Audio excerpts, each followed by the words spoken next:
সংগঠনে সামিল হওয়ার জন্য জানানো হয়েছে আমন্ত্রণ।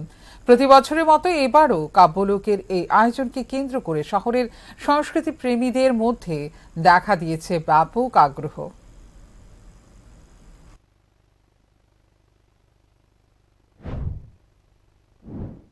14 এপ্রিল এবং 15 এপ্রিল এই দুই দিন বাংলা বর্ষের 31শে চৈত্র এবং বাংলা বর্ষের পরবর্তী বর্ষের পয়লা বৈশাখ এই দুই দিন ব্যাপী আমাদের বিশেষ সাংস্কৃতিক অনুষ্ঠান এখানে আয়োজিত হবে। যেহেতু আমরা সাংস্কৃতিক সংস্থা, আমরা বিভিন্ন সাংস্কৃতিক দলগুলোকে আমন্ত্রণ জানাই। আমাদের রাজ্যের বহিরাজ্যের বিশিষ্ট শিল্পীরা এতে অংশগ্রহণ করে এবং শিল্পের সমস্ত অঙ্গনেই আমরা চেষ্টা করি উঁকি দিতে, যাতে কেউ বাদ না যায়।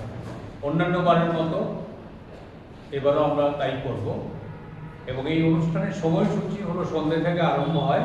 14 তারিখ 6:30 থেকে আরম্ভ হবে, চলবে মধ্যরাত্রি অবধি এবং 15 তারিখ প্রায় একই সময়ে আরম্ভ হবে।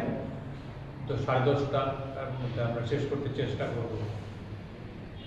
এই 14 এপ্রিলটা এই দিনটি আমরা আমাদের ফেলে আসা স্মৃতি, বছরের স্মৃতি, ঐতিহ্যকে সম্মান জানিয়ে সাজিয়ে দিই। এবারও আমরা সাজিয়েছি। এই রাজ্যের বাইরের শিল্পীরা ওই দিন অনুষ্ঠান করবে। কয়েকশো শিল্পী এতে অংশগ্রহণ করবে। উল্লেখযোগ্য অনুষ্ঠানের মধ্যে ডিটেল অনুষ্ঠানটা আমাদের সেক্রেটারি পরবর্তী সময় করবে। আমি এটার রূপরেখা বলছি অল্প কথার মধ্যে। এর মধ্যে আমরা আমাদের কাছে যে চা বাগান, সেই চা বাগানের উপকৃত যারা, তাদেরকে আমরা একটা অনুষ্ঠান করতে বলেছি এবং তাদের ঝুমুর নাচ খুবই প্রসিদ্ধ, একটা ঝুমুর নাচ এখানে হবে। প্রতি বছর আমরা বর্ষবরণ উপলক্ষে নিজস্ব গান আমরা চয়ন করি, বেছে নিই। ওই গানটা ওই উপলক্ষে লেখা হয় এবং এইবারও লেখা হয়েছে। বর্ষবিদায়ের একটা গান হবে, বর্ষবরণের একটা গান হবে।